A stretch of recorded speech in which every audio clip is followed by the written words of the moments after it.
한미경중, 안보는 미국, 경제는 중국이라는 말처럼 양쪽을 흔드는 전략입니다. 한국이 당시 한미 미사일 지침 개정을 발표하자 중국은 한국에 적극적인 러브콜을 보냈습니다. 미국과 중국 간 갈등이 가열되는 가운데 중국이 미국의 동맹국인 한국에 입국 제한 조치를 완화하고 한중 간 우호를 강조하며 관계 강화에 나선 것이었습니다. 이를 두고 전방위적인 미국의 압박에 직면한 중국이 경제적으로 밀접한 한국과 관계 개선을 통해 활로를 찾아보려는 시도라는 분석이 나왔습니다. 당시 코로나가 시작되던 상황에서 취업, 유학 목적으로 중국을 방문하거나 유효한 거류증을 가진 한국인들의 비자 신청을 받았습니다. 이성호 외교부 경제외교조정관과 리청강 중국 상무부 부장조리는 향후 5년간의 협력 비전을 담은 한중 경제협력 공동계획 작성의 동향을 점검하고 가급적 조기에 완성하기로 합의하기도 했습니다. 왕원빈 중국 외교부 대변인은 정례 브리핑에서 한중 양국은 각자의 방역 상황과 양자 관계의 발전 수요를 결합해 방역 상시화의 배경하에서 각 분야의 교류 협력을 적극적으로 계속 추진할 것이라고 말했습니다. 그러자 미 정계는 중국 변수로 인해 한국의 태도에 주시하는 분위기라고 미국의 소리가 보도했습니다. 이 매체는 미 정계에서 한미동맹의 역사적 상징성과 특별함을 부인하는 목소리는 듣기 어렵다면서 점차 표면화되고 있는 이견과 간간이 노출되는 긴장에도 불구하고 두 나라가 전략적 제휴를 통해 얻는 실익이 상당하다는 공감대 때문이라고 전했습니다. 로버트 갈루치 전 미국 북핵 특사는 두 나라가 당장 다루기로 합의한 위협의 초점은 북한으로부터 제기되지만 항상 그렇지는 않을 것이라며 시간이 가면서 동맹이 어떻게 진화할지는 동맹의 이해관계에 따라 결정될 것이라고 여지를 남겼습니다. 특히 이 매체는 갈루치 특사가 지적한 동맹의 진화를 가져올 핵심 요인은 중국 변수라는 의견이 압도적이라고 강조했습니다. 매체는 한국이 중국의 부정적 반응을 의식해 즉흥적이고 단기적인 결정을 내리거나 애매한 줄타기를 하는 대신 미국이 구상하는 인도 태평양 전략의 새판에 동맹국으로서 더욱 적극적으로 동참해달라고 주문했습니다. 사성 장군 출신으로 퇴역 이후에도 미 국방부 자문 역할을 해온 버웰 벨 전 주한미군 사령관이 일관적으로 이런 목소리를 내고 있는 대표적인 인사입니다. 벨 전 사령관은 한국이 자유롭고 독립적인 민주주의로 남으려면 중국의 영역 아래로 들어가지 않도록 해야 한다며 중국은 마르크스주의 전체주의 정권으로 러시아의 소비에트 연방 수립대와 마찬가지로 인접국을 통제하에 두고자 한다고 비판했습니다. 더 나아가 만약 한국이 미국과의 관계를 훼손하면서 중국과의 관계를 강화한다면 자유롭고 독립적인 나라로서의 한국의 미래에 처참한 결과를 가져올 것이라고 경고했습니다. 이어 이를 추진할 부담은 누구보다도 한국이 져야 한다며 한미 간 이견을 풀어야 할 당사자는 미국이라기보다는 한국이다라고 말했습니다. 마이클 오헨론 브루킹스 연구소 선임연구원은 미군은 한국에서 철수할 경우 절대 다시 돌아가지 않을 것이라며 따라서 한국은 신중히 결정해야 하며 아마 북한의 위협이 적어도 부분적으로 완화된 뒤에 선택해야 할 것이라고 말했습니다. 정말 어이없는 주장들입니다. 여기서 먼저 우리가 짚어야 할 점은 한국은 다자주의적 관점에서 실리 외교를 펼칠 뿐이라는 점입니다. 한국전쟁을 기점으로 미국과는 안보를, 중국과는 경제적 동반자를 중시하는 중간자적 입장에 있는 것입니다. 특히 한국은 지정학적 요인으로 북한 문제 때문에 미국, 중국 어느 국가와도 등을 질 수 없는 관계에 있는 것이고 앞으로 통일을 이뤄야 할 당사자이기에 줄다리기 외교를 펼칠 수밖에 없는 것입니다. 이를 두고 한국이 어느 한쪽에 서라는 압박성 발언은 말도 안 되는 것이며 한국이 처한 현실에 비춰 잘못된 발언으로 보입니다. 미국 공화당 대선 후보인 도널드 트럼프 전 대통령이 또 다른 국가들을 보호해주던 시대가 지났다고 강조했습니다. 트럼프 전 대통령이 재선에 성공할 경우 이달 초 타결된 한미 방위비 분담 특별협정의 재협상을 요구하는 등 트럼프 리스크가 현실화할 전망입니다. 트럼프 전 대통령은 현지 시간 26일 경합주인 미시간주 유세에서 우리는 우리 조국을 건설하고 우리 국민을 돌보고 우리의 국경을 수호하고 우리의 시민들을 보호하고 불법 이민자 입국을 영원히 불법화할 것이라며 이같이 밝혔습니다.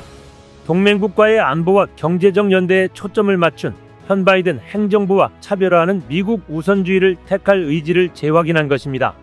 앞서 트럼프 전 대통령은 지난 15일 시카고에서 열린 시카고 경제클럽 주최 대담에서도 비슷한 취지의 발언을 했습니다. 당시엔 한국을 콕 짚어 언급하기도 했습니다.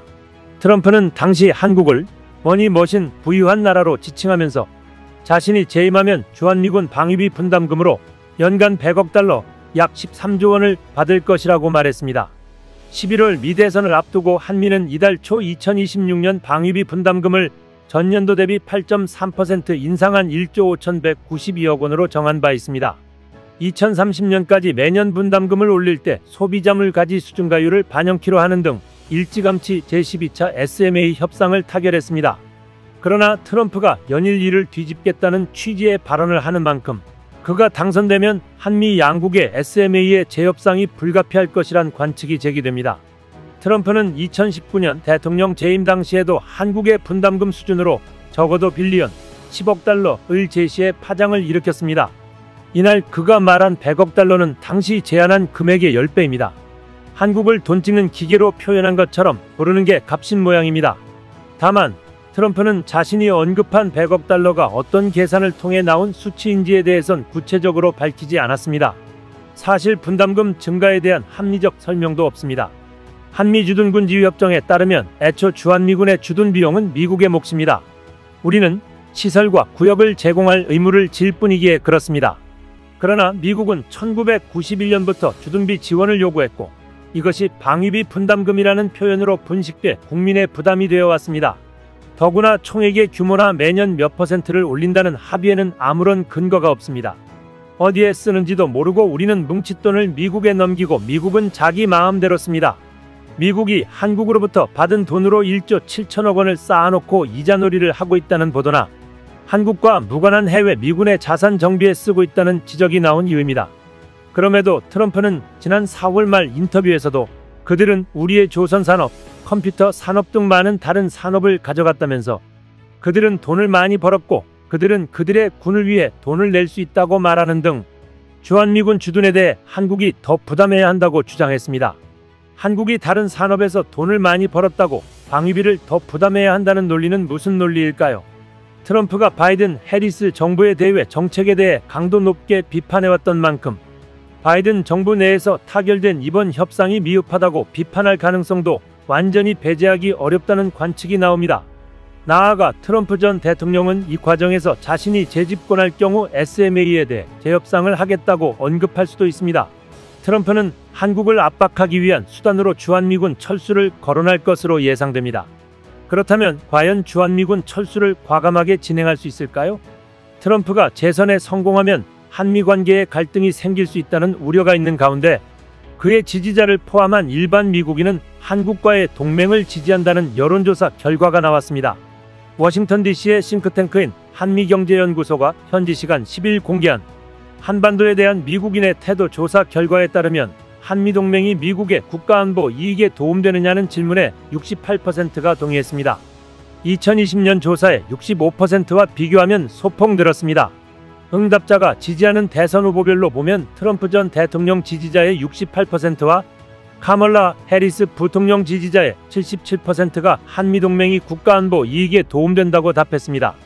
주한미군에 대해서는 현재 규모 유지 55%, 축소 13%, 확대 9%, 철수 4% 등의 의견이 나왔는데 전년 조사와 크게 달라지지 않았습니다. 사실상 주한미군이 주둔한 캠프 험프리스는 북한이 공격하면 미군의 개입을 자동으로 끌어내던 인계철선이 아닌 중국을 견제하기 위한 전초기지가 된 셈입니다.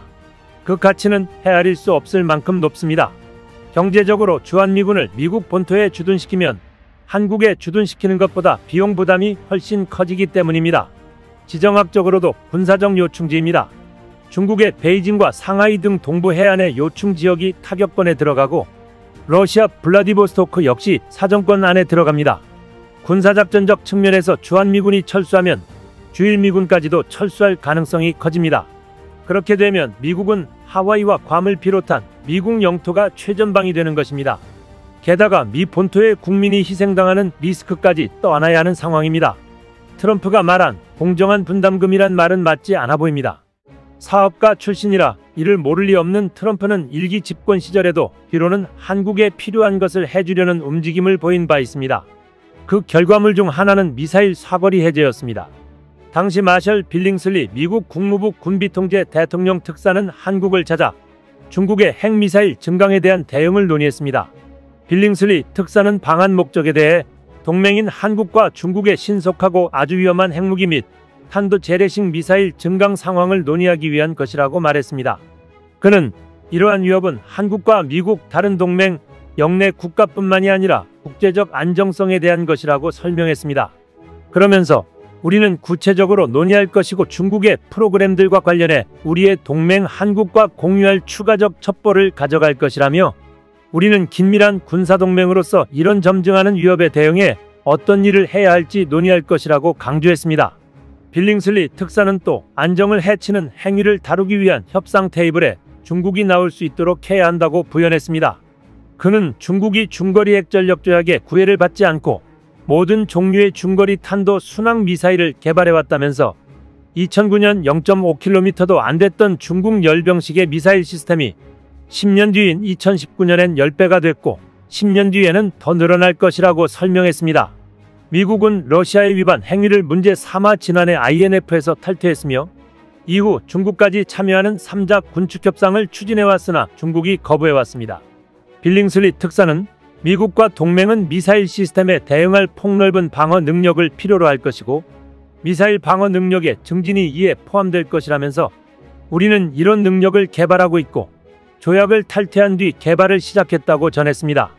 이어 이런 시스템들의 개발에는 시간이 좀 더 걸릴 것이지만 우리는 빠르게 전진하고 있다면서 우리 육군, 해군, 해병대가 지상발사 순항미사일과 극초음속 능력 등을 갖게 될 것이라고 설명했습니다. 빌링슬리 특사는 우리는 동맹 한국과 이에 대한 또 다양한 미사일 방어 능력의 진전에 대한 논의에 열려 있다면서 또한 우리는 한국으로부터 어떤 종류의 방어 능력이 필요한지 듣고 싶다고 덧붙였습니다. 사실상 한국에 필요한 것을 다 해주겠다는 의지로 읽혔습니다. 미국도 중국과 으르렁대면서도 뒤에서 경제적 교류는 누구보다 활발하게 펼치고 있으면서 말입니다. 한국의 외교적 중립성으로 양대국을 흔들 수 있는 역량을 발휘해야 할 것입니다. 미국아, 한국이 공산주의를 선택할 일은 절대 없다. 우리도 실리를 따질 뿐. 이상 시온TV였습니다.